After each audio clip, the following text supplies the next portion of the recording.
Hello, my sixth grade loves. Happy Monday to you. We're going to start with some Toolkit as per the usual this morning. Let's go ahead and turn to page 22, please. We're going to start at the bottom at the Rate It section. We are wrapping up our unit about analyzing informational text. We find these words most often in texts that give us information, like Hatchet's Up, or a current article, A Short Walk Around the Pyramids, and Through the World of Art. Let's take a moment to rate our Toolkit word from last week, concept, in the after column. Here's how we rate words in English class, just to remind you. Please go ahead and rate concept now.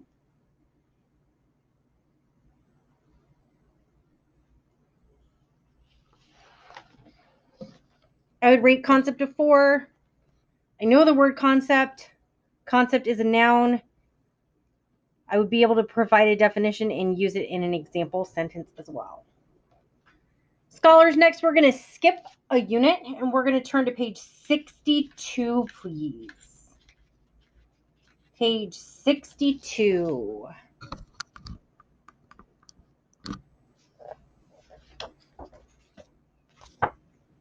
My blocker's at the bottom at the Rate It section again on page 62. And this unit is called sequence. And we can see that sequence is the order in which events happen. Soon I'm going to be asking you to summarize articles. And to do that, you have to put them in order.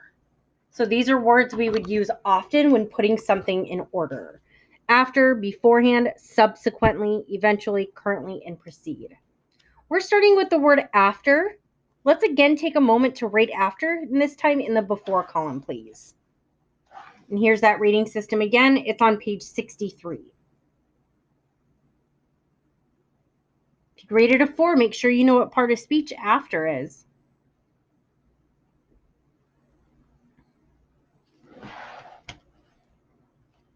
All right, scholars, we're going to turn the page just once.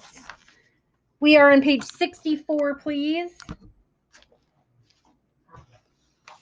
Page 64, and we're starting at the top on this page with our word, it's part of speech, and its syllables. Let's start by echoing, please. Echo. After. After.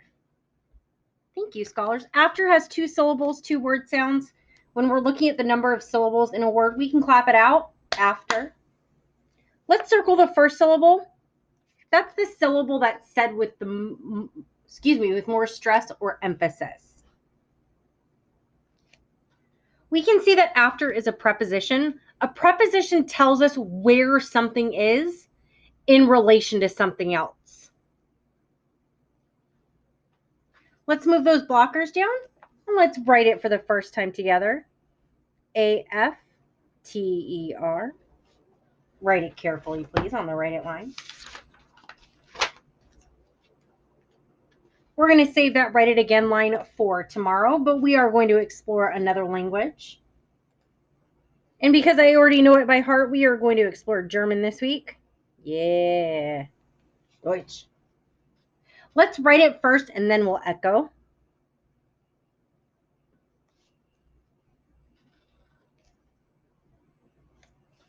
And actually, I'm going to add this here. It could be either. Scholars, the German word for after is nach or danach, meaning after. Listen carefully a couple of times and let's echo, please. Nach. Nach. The CH is that sound. It's like you're hawking a loogie a little bit there. Gross, I know, I'm sorry. German's got that very guttural sound, so let's echo that, please. The best you can. Echo.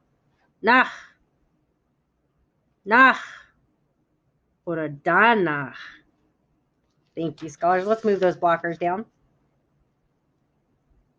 On the first day of school, a lot of teachers ask students to line up in alphabetical order. It's a fun game or it's a requirement for them. For example, a student whose name begins with the letter B will get in line after a student whose name begins with the letter A. After means coming later than something or someone else. We could also use the synonym or the word that means the same thing, following. In my example, a student's name who begins with the letter B will get in line following a student whose name begins with A. Let's take a look at our picture at the top right. We see several students running a race. I can tell it's a race because of the lines on the track and that finish line ribbon. Our sentence begins, after many months of training, the runner was prepared to the race. Scholars, let's start by underlining our toolkit word, please. After. This runner is crossing the finish line. So let's write win in the blank. He was clearly prepared to win. Please echo the sentence after me. Echo. After many months of training, the runner was prepared to win the race. Thank you, scholars. Let's take a look at that next picture. This looks like my arm recently. Lots of what looks like mosquito bites on there. They sure do like getting on your arm, don't they?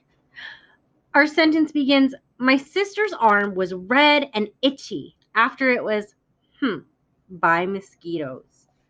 Let's underline our toolkit word, please. After. And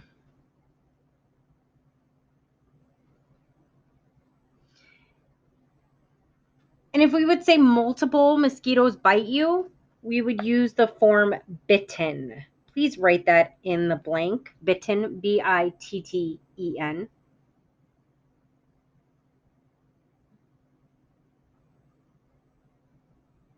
Let's echo that sentence, please. Echo.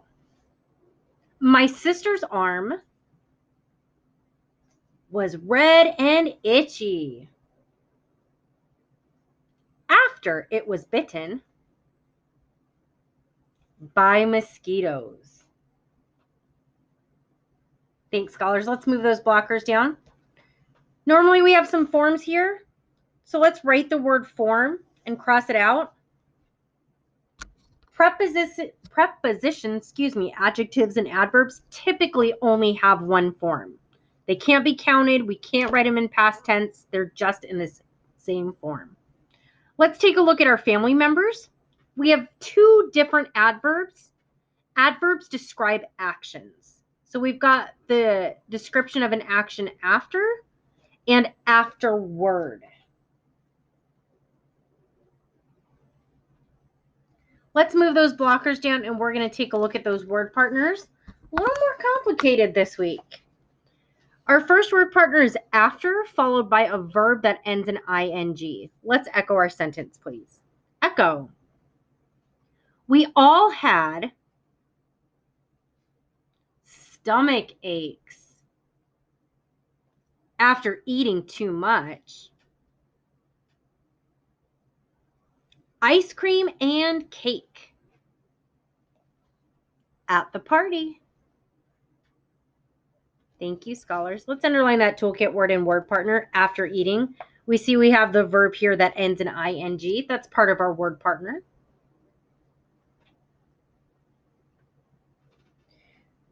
We use a preposition with a noun, a pronoun, or a phrase.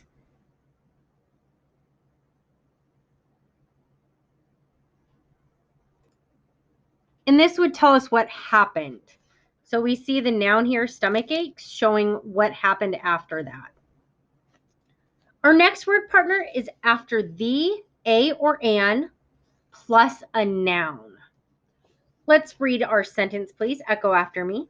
Echo. After the massive earthquake, many families had to rebuild their homes. Thank you, scholars. Let's underline our toolkit word and our whole word partner here. After the massive earthquake, we see the, like our word partner shows us, and then we have the earthquake here, noun. Notice an adjective can be squeezed in there too. We could say after the earthquake, or to make it interesting, after the massive earthquake. So that follows our word partner here. We use this set of word partners as a transition. It explains that after an event takes place, something else occurs. Notice the word after is at the beginning, followed by an article, the, and the noun or noun phrase here. Let's move our blockers up and we're going to take a look at the try it. Our sentence begins, after doing some morning stretches, our entire class felt more. Let's underline that toolkit word. And our word partner here, we've got that verb do that ends in ing, so that's a word partner. And in that blank, scholars, we are going to include an adjective. Please write adjective below your line. Notice I spell these words out completely. It's important that we know how to spell these parts of speech when we use them. Make sure you're copying the correct spelling, please. ADJECTIVE.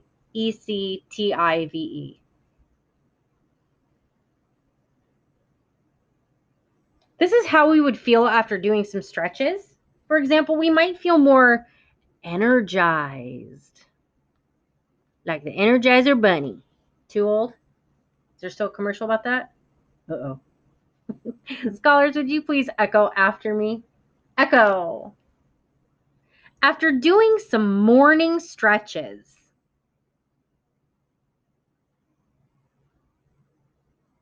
our entire class felt more energized. Thank you, scholars. Would you please think to yourself, what other adjective might you include in that blank? How else might we feel after doing some morning stretches? Let's make Mr. Wilson proud.